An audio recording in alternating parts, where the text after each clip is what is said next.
اعوذ باللہ من الشیطان الرجیم بسم اللہ الرحمن الرحیم الحمد للہ رب العالمین والصلاة والسلام علی محمد وآلہ الطاہرین اللہم صل علی محمد وآل محمد وعجل فرجہم۔ ناظرین، آپ کی خدمت میں وہی موضوع mental health in the light of Islamic resources یا بہداشت روانی از نگاہ اسلام، یا اردو میں جس کا نام دماغی صحت اسلام کی نگاہ میں، وہ لے کر حاضر ہوئے ہیں۔ اس سے پہلے والے درس میں ہم نے کوشش کی شیطان کے کردار پر روشنی ڈالیں کہ یہ شیطان ہماری دماغی صحت پر، نفسانی صحت پر کیسے حملہ آور ہوتا ہے۔ حدیث قدسی کی روشنی میں قدرت شیطان کو ہم نے بیان کیا بہت ڈیٹیل میں کہ شیطان کو انسان کے مقابلے میں کیا کیا قدرتیں دی گئی ہیں۔ قرآن سے ہم نے آیات پیش کی جو صریح ہمیں بتاتی ہیں کہ شیطان ہمارا کھلا دشمن ہے، عدو مبین ہے، اور شیطان نے ہمیں جو ہے وہ قسم کھائی ہے کہ ہمیں گمراہ کرے گا۔ اس کے مقابلے میں شیطان ہم پر جو سلطنت کرتا ہے، یہ اس حوالے سے ہم نے بیان کیا کہ ہر کسی پر سلطنت نہیں کرتا، شیطان فقط ان لوگوں پر سلطنت کرتا ہے جو فوراً سے اس کے دھوکے میں آ کے اس کی بات کو مان کے، یا خدا سے دور جو لوگ ہوتے ہیں وہ ان پر سلطنت کرتا ہے، نہ کہ ہر انسان پر۔ اختیار اور ارادہ سلب نہیں ہوتا شیطان کے، یہ سلطنت کرنے سے ہمارا اختیار اور ارادہ ختم نہیں ہوتا۔ پھر ہم نے مثالیں بیان کی کہ حتیٰ اگر شیطان سلطنت کرے اور معصومین کے علاوہ ہر کسی پر سلطنت کرے، تو پھر ہم نے مثالیں دی کہ ایسا نہیں ہے۔ ہم اپنے معاشروں میں دیکھتے ہیں کہ بہت سارے افراد جو کہ معصوم نہیں ہیں، مگر وہ شیطان سے مقابلہ کر کے اس متعالی اور اس رشد کی منازلوں کو انہوں نے طے کیا ہے، خدا کے ایمان کے ساتھ مراقبت کر کے، گناہوں سے بچ کر، اور وہ ہمارے لیے اسوہ بنے ہیں۔ یہ ہم نے کل کے لیکچر میں ڈسکس کیا۔ آج ہم جس ٹاپک کی طرف آ رہے ہیں وہ ہے، ایک ہے دعا، یعنی دعا کا کیا کردار ہے ہماری نفسانی یا دماغی صحت میں۔ وہی the role of supplication in our mental health، دعا کا کیا کردار ہے ہماری زندگیوں میں، ہماری لائف میں، ہماری بیماریوں میں، جسمانی بیماریوں میں، ذہنی بیماریوں میں، نفسانی بیماریوں میں دعا کیا کردار ادا کرتی ہے، اس پہ ہم تھوڑی سی روشنی ڈالیں گے۔ اس کے بعد ہے عبادات۔ عبادات کو تھوڑا سا تجزیہ و تحلیل کریں گے کہ ہم دیکھتے ہیں کہ جو انسان ظاہری طور پر عبادت کر رہا ہے، یہ عبادت کرنا خود اس کے لیے ضرر بن جاتا ہے، خود یہ عبادت کرنا اس کی دماغی صحت پر منفی اثرات ڈالتا ہے۔ تو اس پر، اس کی وجوہات پر روشنی ڈالیں گے کہ کون سے ایسی وجوہات ہیں جس کی بنا پر ایک عابد، ایک عبادت کرنے والا اپنی دماغی صحت کو کھو دیتا ہے، صحیح تفکرات نہیں رکھتا۔ اور اس کے بعد آخری میں ہم اخلاق اسلامی پر تھوڑی سی روشنی ڈالیں گے کہ اخلاق اسلامی کیا ہوتا ہے اور یہ ہماری دماغی صحت میں کیسے مثبت تاثیر گزارتا ہے۔ ٹھیک ہے، اچھا، آپ اس بات کو تھوڑا سا مرور کرتے ہیں کہ ہم یہ جو ٹاپک بیان کر رہے ہیں دماغی صحت اسلام کی نگاہ میں، یہ کوئی ایسی چیز نہیں ہے کہ اگر کوئی نام سنے مینٹل ہیلتھ تو فوراً سے فکر ہے کہ یار میں مثال کے طور پہ کوئی مینٹل تھوڑی ہوں کہ میں یہ بحث کروں یا میں یہ آگاہی لوں، میں مینٹل تھوڑی ہوں۔ مینٹل ہیلتھ ہمارے معاشرے میں بہت برا سمجھا جاتا ہے، یعنی سائیکالوجسٹ ایک ایسا پیشہ ہے جو مثال کے طور پہ ایک ناآشنا پیشہ ہے۔ ہم لوگ سمجھتے ہیں کہ ہمیں سائیکالوجسٹ کی کوئی ضرورت نہیں ہے، یعنی سوسائٹی میں سائیکالوجسٹ کا نام برے عنوان سے جانا جاتا ہے۔ اگر کوئی سائیکالوجسٹ کے پاس جائے مشورہ لینے کے لیے یا اپنا چیک اپ کے لیے، یا کسی ایسے تجربے مند انسان سے مشورہ لینے کے لیے جائے کہ کیا میری مثال کے طور پہ فکر میں، کیا میرے دماغ میں، کیا مجھے کچھ پرابلمس ہیں، ایک چیک اپ ہے۔ جیسے آپ جاتے ہیں اپنے بلڈ کو ٹیسٹ کرانے، جیسے آپ جاتے ہیں کہ اپنے بلڈ ٹیسٹ کرواتے ہیں اور اس میں آپ شوگر کی مقدار دیکھتے ہیں، اس میں آپ آئرن کی مقدار اس میں ہوتی ہے، کولیسٹرول اس میں چیک کیا جاتا ہے کہ وہ چیزیں جو آپ کو ضرر پہنچا سکتی ہیں آپ کی صحت کو، آپ کی زندگی کو، تو اس میں عیب نہیں ہے، مگر جب آپ سائیکالوجسٹ کے پاس رجوع کرتے ہیں، ایک روان شناس کے پاس رجوع کرتے ہیں کہ کوئی علم نفسیات پڑھا ہوا، تجربہ لیا ہوا، سالوں کی محنت لگایا ہوا، تو اس کے پاس جاتے ہوئے گھبراتے کیوں ہیں؟ کہ مثال کے طور پہ نہیں، یہ بالکل ایسا ہی ہے جیسے آپ بلڈ ٹیسٹ کروانے جا رہے ہیں. بلڈ ٹیسٹ کروا کے ڈاکٹر یا متخصص یا وہ اسپیشلسٹ یہ دیکھنا چاہتا ہے کہ آپ کے بدن میں کوئی ایسا، آپ کے خون میں کوئی ایسا فیکٹر تو نہیں ہے، کوئی ایسا عامل تو نہیں ہے جو آپ کے لیے بیماری زا ہو یا بیماری آپ کے اندر وجود میں لے کر آئے. سائیکالوجسٹ یا روان شناس یا مشاور یا کاؤنسلر بھی یہی کام کرتا ہے. آپ اس کے پاس جاتے ہیں، وہ آپ سے آدھا گھنٹہ 1 گھنٹہ صحبت کرتا ہے، اور 1 گھنٹہ کی صحبت کے بعد یعنی 3 سے 4 سیشنز کے بعد وہ آپ کو بتا دیتا ہے کہ آپ کے دماغ میں، آپ کے تفکرات میں یہ پرابلمز ہیں جو آپ کے لیے مشکل ساز بن سکتی ہیں آپ کی آنے والی زندگی میں، آپ کی مثال کے طور پہ اجتماعی لائف میں، آپ کی ایجوکیشنل لائف میں. تو یہ سائیکالوجسٹ بالکل اسی اسپیشلسٹ کی طرح جو کہ بتا دیتا ہے کہ آپ کے خون میں کولیسٹرول کی مقدار زیادہ ہے، آپ کے مثال کے طور پہ آئرن کی مقدار کم ہے، یہ سائیکالوجسٹ، یہ روان شناس بھی اسی طرح آپ سے باتیں کر کے اندازہ لگا لیتا ہے کہ آپ کے اندر کون سے تفکرات غلط ہیں اور کون سے تفکرات صحیح ہیں، کن کی آپ نے اصلاح کرنی ہے اور کن کی آپ نے شدت کم کرنی ہے. تو اس سے بالکل بھی نہ گھبرائیں. یہ ایسی مثال ہے جیسے ایک انسان کا پیر خراب ہے، پیر میں چوٹ آئی ہوئی ہے یا ایکسیڈنٹ ہو گیا ہے یا پیر اس کا ٹوٹ گیا ہے، تو وہ صحیح طرح سے چل نہیں پا رہا ہے. اسی طرح سائیکالوجسٹ بھی، اسی طرح یہ روان شناسی بھی، جب انسان کا دماغ خراب ہوتا ہے، جب انسان کا دماغ خراب ہوتا ہے اور اس کی نفس میں اور اس کے ذہن میں غلط تفکرات آتے ہیں، تو یہ صحیح طرح سوچ نہیں چل پاتا. یا بالکل اسی طرح جس کے کسی پیر میں پرابلم ہے، وہ صحیح طرح چل نہیں پا رہا، اس کے دماغ میں پرابلم ہے، تفکرات میں پرابلم ہے، یہ صحیح طرح سوچ نہیں پا رہا، صحیح طرح سے فیصلے نہیں کر پا رہا، صحیح طرح سے حقیقت کو ایکسیپٹ نہیں کر پا رہا.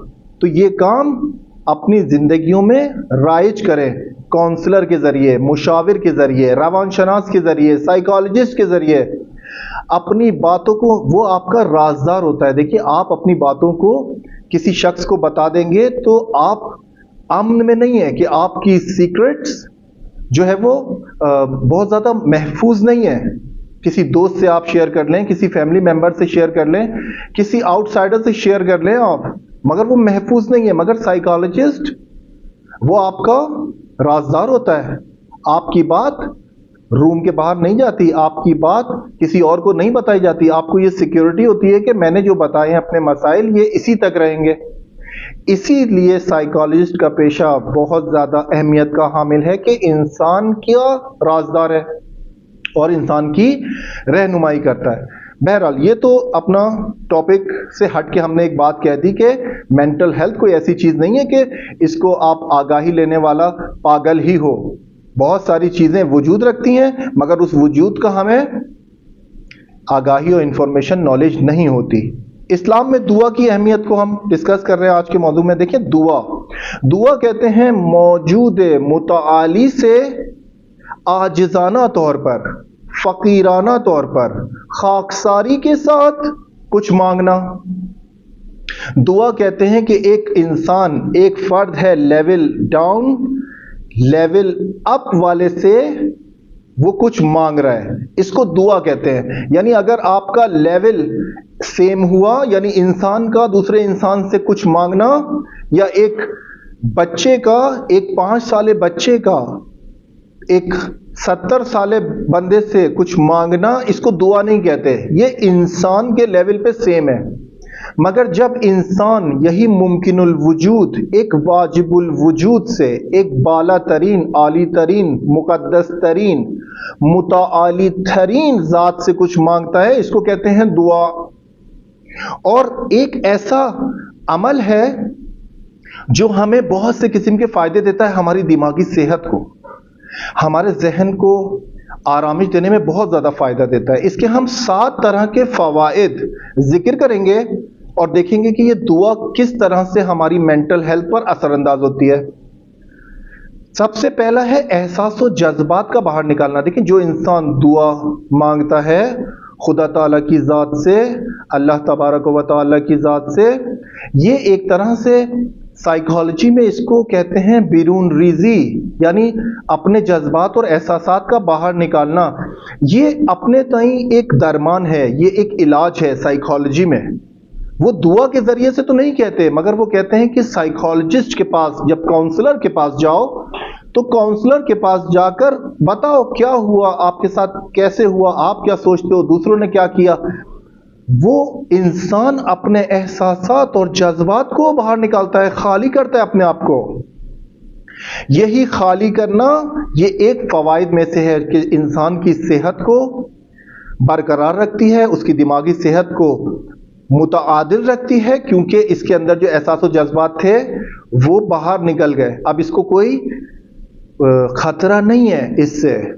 یہ خود سائیکالوجی میں بہت زیادہ عام ہے کہ بتاؤ، بولو اور بولو. سامنے والا مثال کے طور پہ وہ جو مشورہ لینے آیا ہوا ہے یا اس کے ساتھ جو دماغی پرابلم ہے، احساسات، وہ اپنے احساسات بیان کرتے وقت بعض اوقات روتا ہے، گریہ کرتا ہے. یہ سائیکالوجسٹ کو یہ نہیں کہتا کہ آپ بس کریں، آپ دیگے تعریف نہ کریں مجھے.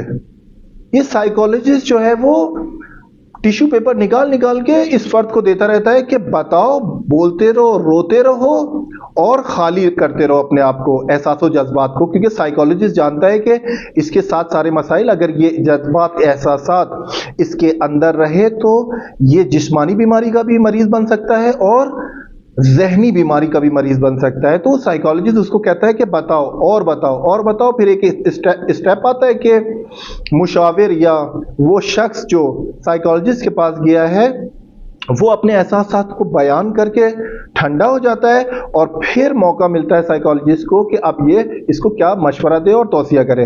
تو ایک ہو گیا احساس و جذبات کا خالی کرنا. دوسرا ہے آرامش.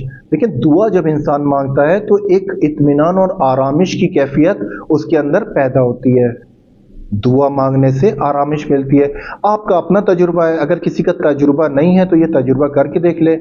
سائیکالوجسٹ نے اس کے بارے میں، تحقیقات کرنے والوں نے بہت ساری تحقیقات انجام دی ہیں، اور انہوں نے کہا ہے کہ انسان کے مغز میں ایک بخش ہے، ایک ڈپارٹمنٹ ہے، اس کا نام ہے ایمگڈیلا.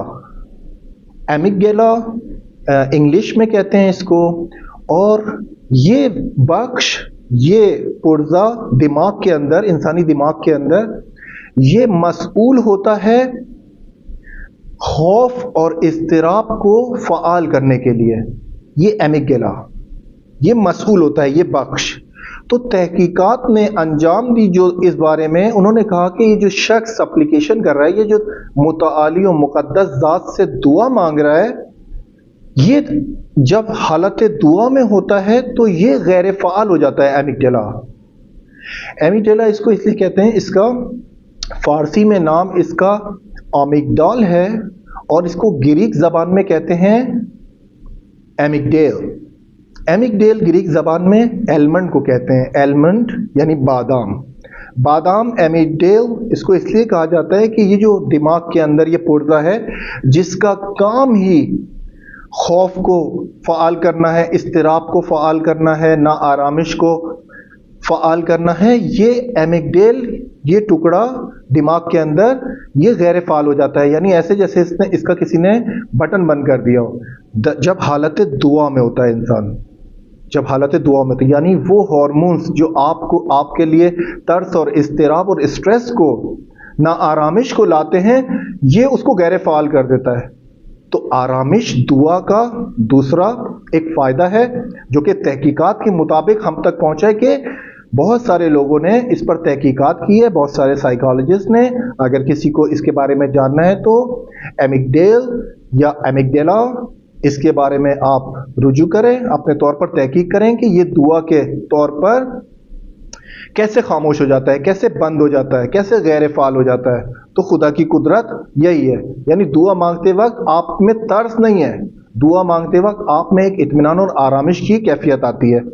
اس کے بعد آتا ہے دعا کے فوائد میں سے تلقین کرنا، تلقین بہبودی. یعنی تلقین کرنا، دعا انسان کو تلقین کرتی ہے کہ یہ دعا جو آپ مانگ رہے ہو، حالات بہتر ہوں گے، اس زندگی کی مشکلات کم ہوں گی. یہ خود دعا مانگنا، دعا کرنا خدا سے، یہ تلقین ہے خود اپنے نفس کو کہ حالات بہتر ہوں گے. دعا کے بعد یہ چیز، تلقین کے بعد اس میں آتی ہے احساس مثبت کا ایجاد ہونا. جب انسان دیکھیں اسٹیٹ میں، دعا کی اسٹیٹ میں ہوتا ہے، تو آپ اپنا تجربہ دیکھیں، اپنے آس پڑوس میں تجربہ دیکھیں کہ دعا کرنے والا نیگیٹو تھنکنگز نہیں رکھتا. دعا کرنے والے کے اندر احساسات مثبت، پازیٹیو فیلنگز آتی ہیں اس کے اندر. وہ دعا جب کرتا ہے تو اپنے لیے مانگتا ہے، اپنی باتوں کو بیان کرتا ہے، خدا سے راز و نیاز کرتا ہے. دعا مانگنے والے کے اندر احساس سے مثبت جنم لیتے ہیں، ایجاد ہوتے ہیں. کوئی شخص یہ نہیں کہہ سکتا کہ دعا کرنا، دعا مانگنا، کسی سے دعا مانگنے کے اس کا مثال کے طور پہ برا ہو جائے، یا اس کا بیڑا غرق ہو جائے، یا وہ مثال کے طور پہ کسی مشکلات کا شکار ہو جائے. دعا کرنے والا اپنے لیے مثبت، خدا کو بھی اس کی مثبت ناموں سے پکارتا ہے. خدا کی اس کی جتنی صفات ہیں، اور ساری صفات خدا کی زیبا ہیں، ان کا واسطہ دیتا ہے اور اپنے لیے مانگتا ہے. تو یہ جو خدا کی صفات، مثبت صفات کا ذکر کر رہا ہے، یہی خدا کی مثبت صفات اپنے اندر بھی فیل کرتا ہے کہ جب میں مثبت صفات کا ذکر کر رہا ہوں، یعنی جب میں خدا کو پکار رہا ہوں یا رحمان، تو میں بھی رحمان کا بندہ ہوں. میرے اندر بھی مہربانی ہونی چاہیے، مجھے بھی رحم دل ہونا چاہیے. اس طرح کر کے مختلف چیزوں کو، مختلف حروف کو، پازیٹیو اصطلاحات کو وہ یوز کرتا ہے، استعمال کر کے اس کے اندر بھی یہ احساس مثبت ایجاد ہوتے ہیں. اس کے بعد آتا ہے افسردگی کو ختم کرنا. دعا دیکھیں افسردگی کو ختم کرتی ہے. افسردگی کی واحد جڑ اور بنیاد ہے تنہائی، اکیلا پن. مگر دعا جب انسان مانگتا ہے، خدا سے راز و نیاز کرتا ہے، تو وہ اپنے آپ کو تنہا فیل نہیں کرتا. وہ ایک ذات کو، ایک قدرت مند ذات کو، اس کے وجود کو محسوس کر کے اس سے دعا مانگتا ہے، اور یہی دعا مانگنا اس کی تنہائی کو دور کرتی ہے، یعنی افسردگی اس کی کم ہو جاتی ہے. یہی دعا مانگنا، کہ دیکھیں آپ ان سارے فوائد میں مینٹل ہیلتھ پہ کیسے اثر ہوتا ہے. اس کے بعد ہے مادی اور معنوی ضرورتوں کا پورا ہونا. یعنی دعا مانگنا، جتنے فوائد ہم نے بیان کیے وہ ایک جگہ، مگر یہ کہ خدا کی نگاہ میں جب آپ دعا مانگتے ہیں اور خدا کو مختلف ناموں سے پکارتے ہیں، تو خدا آپ کی مادی اور معنوی ضرورتوں کو بھی پورا کر دیتا ہے، صرف اس لیے کہ آپ کو شاید متوجہ کرے کہ تم جو دعا مانگ رہے ہو اس ذات نے سن لی اور تمہیں عطا کر دیا. قرآن میں صراحتاً دعا، اسلام میں دعا کو مومن کا ہتھیار قرار دیا ہے. مومن کی یعنی ایک نشانی ہے دعا مانگنا. یعنی دعا یعنی ایک کنیکشن انسان کا خدا کی ذات سے، ایک رابطہ ہے، بہت ہی رابطہ مستقیم، رابطہ مثبت، پازیٹیو ریلیشن ہے. دعا کے ذریعے یہ رابطہ ایجاد میں آتا ہے. اور قرآن میں اس کے بارے میں فرمایا، بسم اللہ الرحمن الرحیم، وقال ربکم ادعونی استجب لکم. یعنی فرماتا ہے، خدا فرماتا ہے کہ آپ کا رب، مانگو اپنے رب سے، دعا کرو. ربکم ادعونی، مجھ سے مانگو، استجب لکم، میں استجابت کروں گا تم لوگوں کی دعاؤں کو. میں، استجب صیغہ ہے میں آپ کی دعاؤں کو اجابت کروں گا. ان الذین یستکبرون عن عبادی سیدخلون جہنم داخرین. اور بے شک وہ لوگ جو تکبر کرتے ہیں، استکبار دکھاتے ہیں، متکبرانہ اپنا لہجہ، اپنی شخصیت کو ظاہر کرتے ہیں تکبر کے ساتھ، ان عبادی، میری دعا سے، میری عبادتوں سے، میری نماز سے، یا جو اطاعت کے پیراہے میں نے باندھے ہیں اس سے جو تکبر کرتا ہے، سیدخلون جہنم داخرین، یہ ذلیل و خوار ہو کر بہت جلد جہنم میں داخل ہو جائیں گے. دیکھیں آیت کا ٹکڑا، پہلا ٹکڑا ہمیں کیا بتا رہا ہے، آخری کیا بتا رہا ہے، یعنی اس کو وائس ورسا کر کے دیکھنا ہے. دعا مانگو میں قبول کروں گا.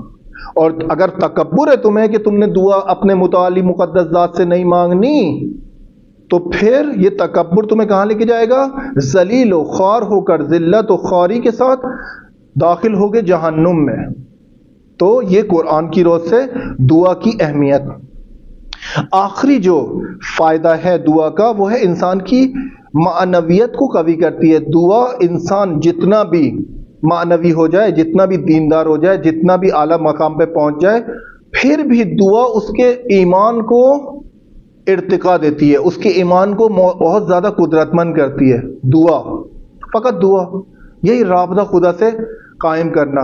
یعنی ایسا ہے جیسے اسٹیپ بائی اسٹیپ آپ قرب خدا کی اس میں منزل میں جا رہے ہیں.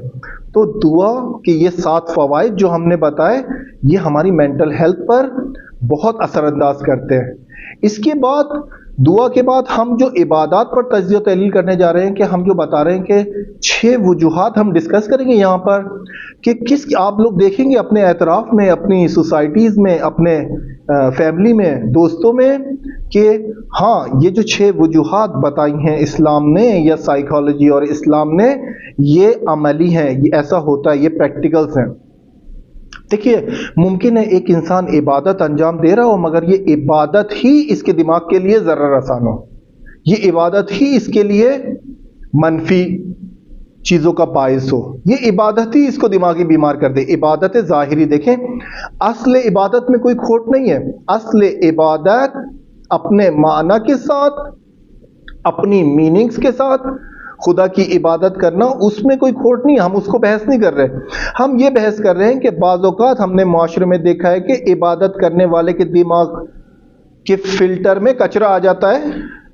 عبادت کرنے والے کے دماغ میں ایک فلٹر ہے، اس میں کچرا آ جاتا ہے، اور اس کچرے کو وہ صاف نہیں کرتا یا فلٹر کو تبدیل نہیں کرتا غلط افکار کے کچرے کی وجہ سے، اور اس وجہ سے یہ درست عمل نہیں کر پاتا.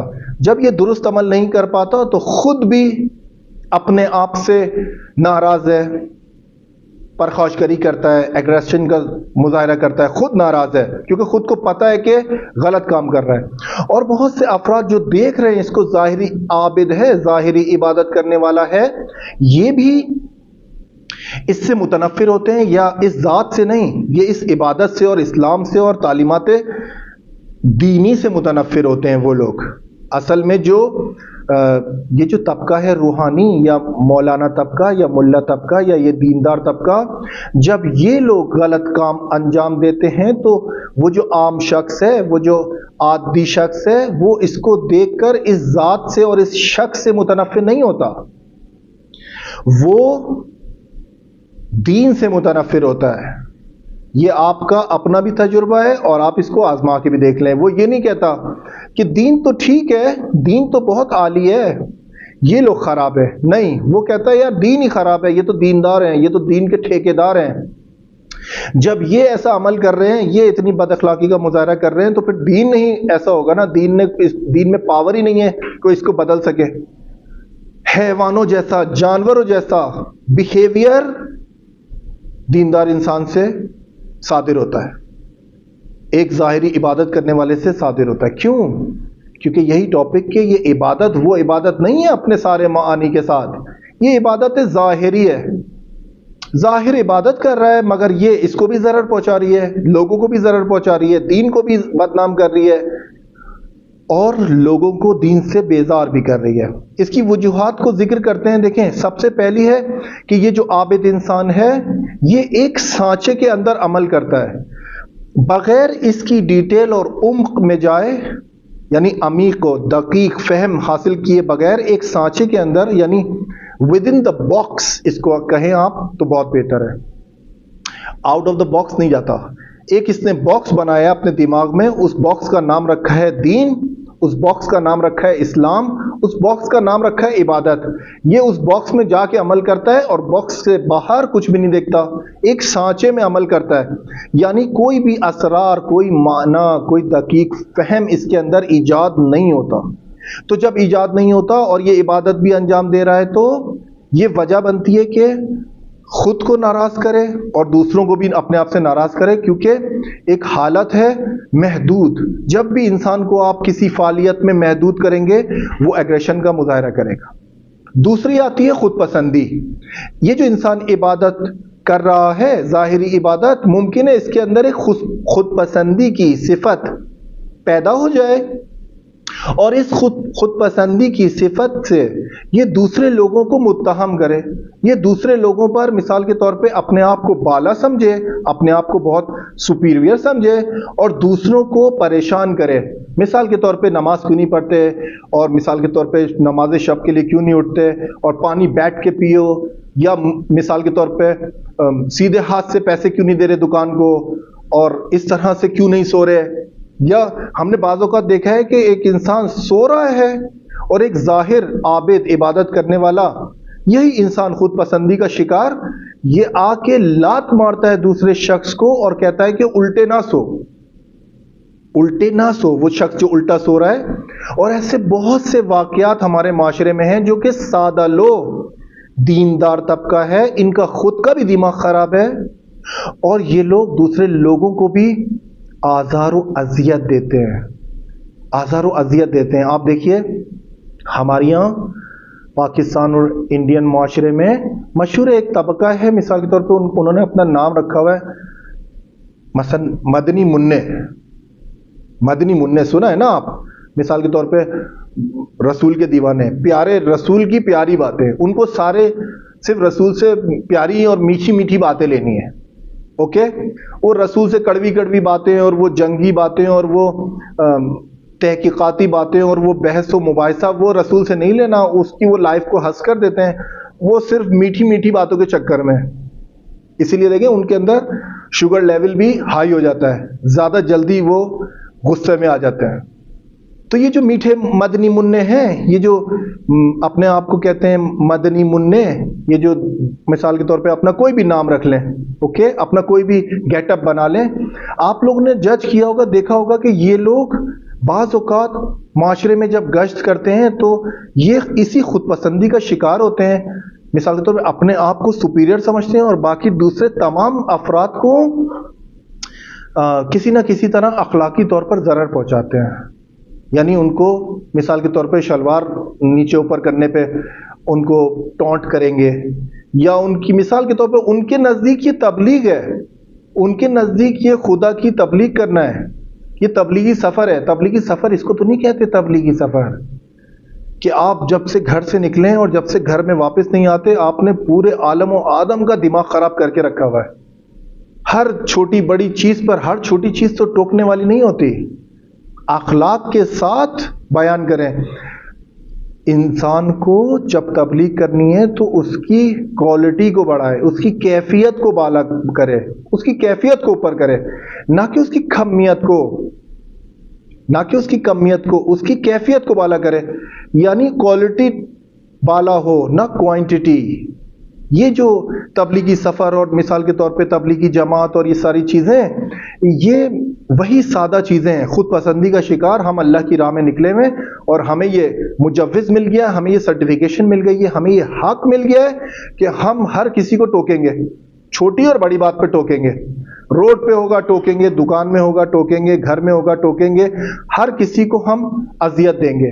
تو یہ اذیت دینا، یہ خود دیکھیں یہ ظاہری عبادت انجام دے رہے ہیں، خدا کے دین کا ابلاغ کرنا عبادت ہے نا، اس میں کوئی گناہ تو نہیں ہے، مگر اسی عبادت میں اگر اس شخص کے دماغ میں خود پسندی کا فیکٹر آ جاتا ہے تو اس خود پسندی میں وہ دوسروں کو بہت نیچا سمجھتا ہے، اور جب نیچا سمجھتا ہے تو پھر وہ کبھی بھی رابطہ اچھا قائم نہیں کر سکتا لوگوں کے ساتھ۔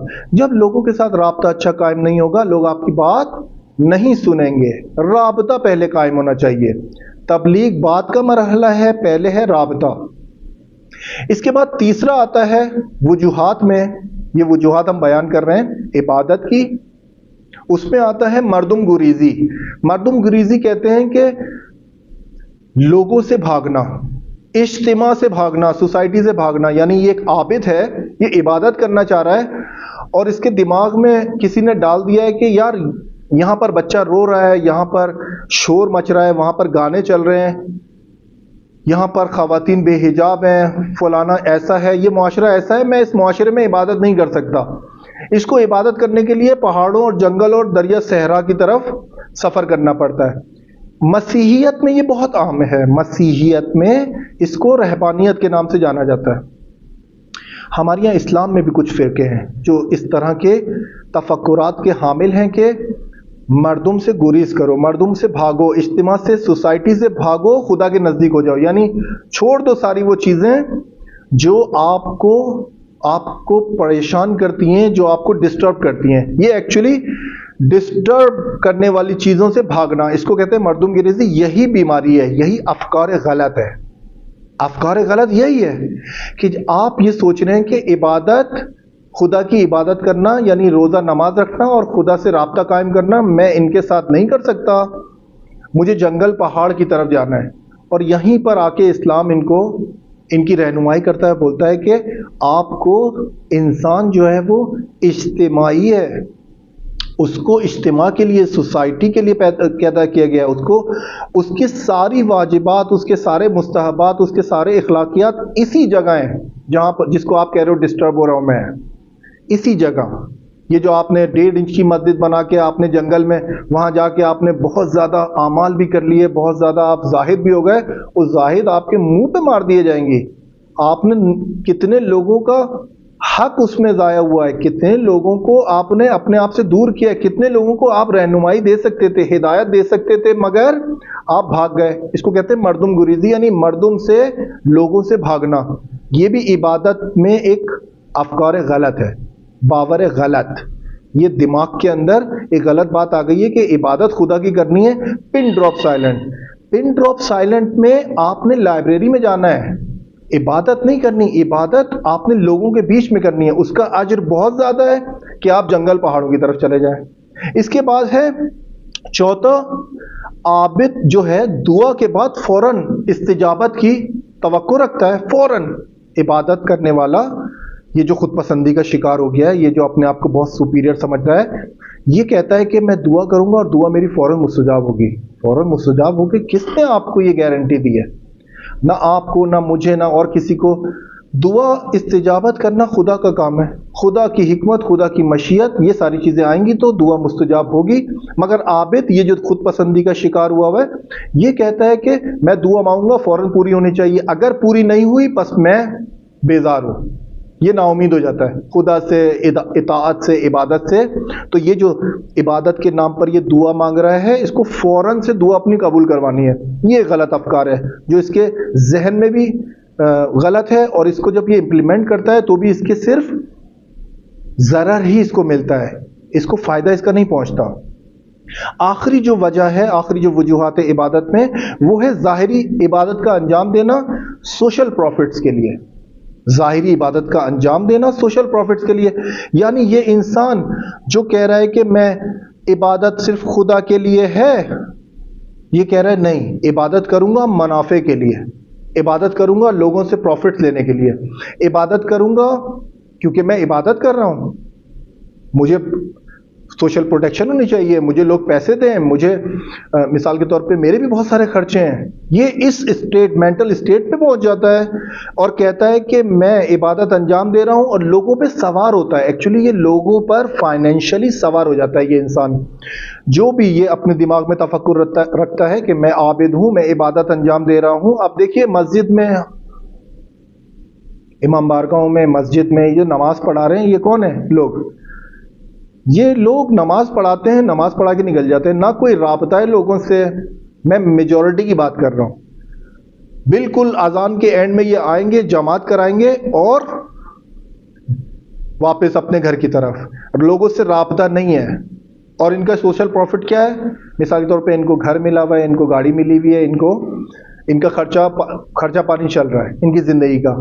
تو اگر کسی انسان کے پاس یہ آ جائے کہ میری مسئولیت کچھ بھی نہیں ہے، میں عابد ہوں، عبادت کراؤں گا، نماز پڑھاؤں گا، اور نماز پڑھانے میں مجھے سوشل پروفٹ ملنا چاہیے. بہت سارے لوگ سالیانے سال اسی اسٹیٹ پر رہ جاتے ہیں کہ میں سوشل پروفٹ لوں گا. یعنی یہی ریاکاری کے زمرے میں بھی آتا ہے، اور لوگوں کو یہ بیزار کرتی ہے یہ چیز. یہ اجتماعی ضرر ہے. اگر کوئی انسان اپنے دماغ میں یہ سوچے کہ میں عابد ہوں، میں عبادت کر رہا ہوں اور کروا رہا ہوں، مجھے پیسے ملنے چاہیے 100%، 100% حتمی اور یقینی، اس کے دماغ میں پرابلم ہے. یہ وہی عابد ہے جس کی ہم وجوہات بیان کر رہے ہیں کہ عبادت بھی کر رہا ہے ظاہری، مگر اس کے دماغ میں کھوٹ بھی ہے. آخری ہم اپنا جلدی سے ٹاپک کو وہ کرتے ہیں، اخلاق اسلامی. دیکھیے اخلاق اسلامی مہم ترین ڈپارٹمنٹ ہے دین کا، ڈپارٹمنٹ آف ریلیجن ہے مہم ترین.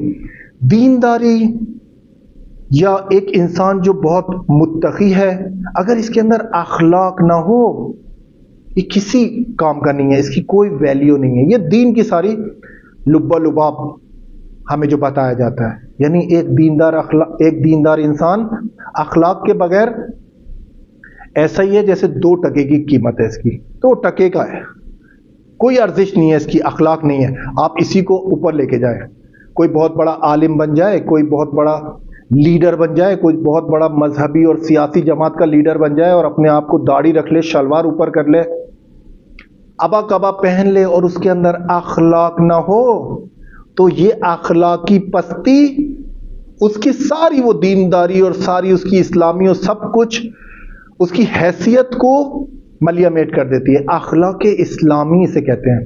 اخلاق اسلامی یعنی مومن واقعی وہ ہے جس کا خود کے ساتھ رابطہ اچھا ہو، خدا کے ساتھ رابطہ اچھا ہو، اور دوسرے لوگوں کے ساتھ رابطہ اچھا ہو. یہ 3 رابطے اخلاقی طور پر اچھے ہوں گے تو اس کو ہم کہتے ہیں مومن واقعی. امام صادق علیہ السلام فرماتے ہیں کہ اگر آپ نے کسی کو جج کرنا ہے تو اس کے لمبے لمبے سجدے اور لمبے لمبے رکوع مت دیکھیں آپ.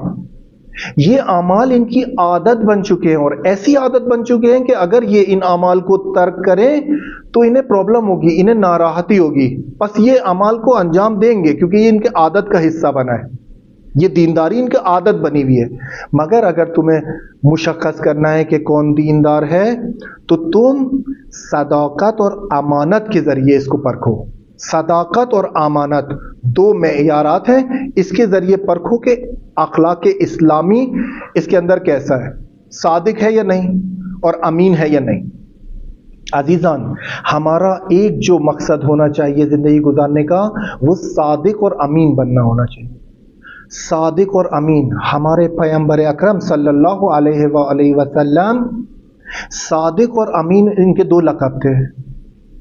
یعنی کیسے ہو سکتا ہے کہ صادق اور امین کی امت، صادق اور امین کے ماننے والے، صادق اور امین پر ایمان رکھنے والے جھوٹے اور خیانت کار، کیسے ہو سکتا ہے؟ یہ دونوں چیزوں کو ایک دفعہ جم کر کے ہم دیکھیں خود پریشان ہو جائیں گے. یہ کیسے ہو سکتا ہے؟ یعنی صداقت اپنے اندر پیدا کریں، چاہے خود کے خلاف ہو، چاہے ہمیں اس سے نقصان ہو جائے، مادی نقصان ہو جائے، اجتماعی نقصان ہو جائے، ممکن ہے کوئی ہم مقام کھو دیں. صداقت اپنے اندر پیدا کریں. امانت دار، یعنی امانت دار ایسے امانت دار بنے کہ اگر آپ کے محلوں میں، آپ کی سوسائٹی میں کوئی غیر شیعہ یعنی کوئی بھی انسان دوسرے مذہب سے، مسلک سے تعلق رکھنے والا جب ڈھونڈے اپنے محلے میں کہ مجھے ایک امین چاہیے، مجھے اپنے پیسے، مجھے اپنا سونا، مجھے اپنی گاڑی، مجھے اپنی ملکیت کسی کے پاس رکھوانی ہے، میں مسافرت پہ جا رہا ہوں، تو سوائے علی ابن ابی طالب کے شیعہ کے کوئی بھی ریفر نہ کرے. یعنی ہر کوئی ریفر کرے کہ فلان مومن ہے، فلان بندے کے پاس رکھوا، وہ امین ہے. آپ کو اس اسٹیٹ پہ پہنچنا ہے، اور یہ اسٹیٹ تدریجاً آتا ہے. آپ کو زندگی ایک لیئر میں گزارنی پڑتی ہے، تب جا کے ایک اسٹیٹ آتی ہے کہ آپ صادق اور امین بنتے ہیں. آپ نے منوانا پڑتا ہے اپنے آپ کو، سوسائٹی میں اپنے آپ کو اپنے روابط سے منوانا پڑتا ہے، تب جا کے وہ ایک صفت امانت داری کی پیدا ہوتی ہے. یعنی کوئی انسان ڈھونڈے اگر معاشروں میں کہ مجھے ایک امین چاہیے، تو سوائے شیعہ علی ابن ابی طالب کے یہی رضوی، جعفری، نقوی، زیدی، ان کے علاوہ کوئی نہ ملے.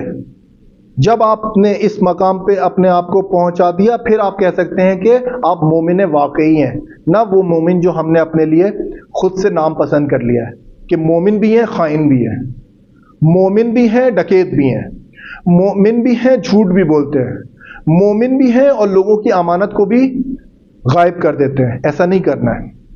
اخلاق اسلامی کو اپنے نفس میں پروان چڑھانا ہے، صداقت اور امانت کے درجے پر پہنچنا ہے، اور اس کے بعد یہ احساس کہ ہم صادق ہیں اور امین ہیں اور لوگ ہم سے راضی ہیں اور لوگ ہماری احترام کرتے ہیں اور میں ایک اچھا انسان ہوں، واقعی طور پر اچھا انسان ہوں، نہ کہ وہ 6 وجوہات جو ہم نے عابد کی بتائی ہیں کہ عابد کا بھی دماغ خراب ہو جاتا ہے۔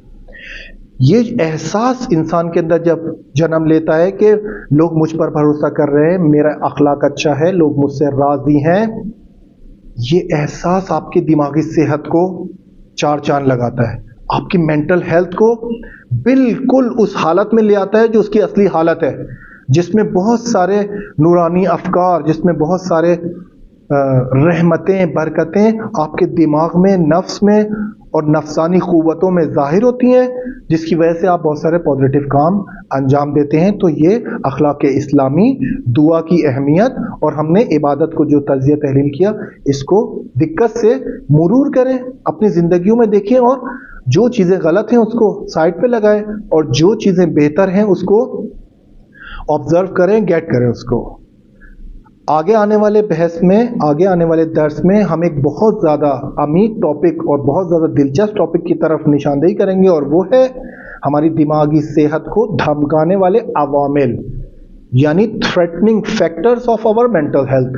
تھریٹننگ فیکٹرز کہ کون سے عوامل ہیں جو ہماری دماغی صحت کو دھمکاتے ہیں، یعنی ان عوامل کو ہمیں پہچان کر اپنے سے دور رکھنا ہے۔ آج کے لیے اتنا ہی۔ وصلی اللہ علی محمد و آل محمد۔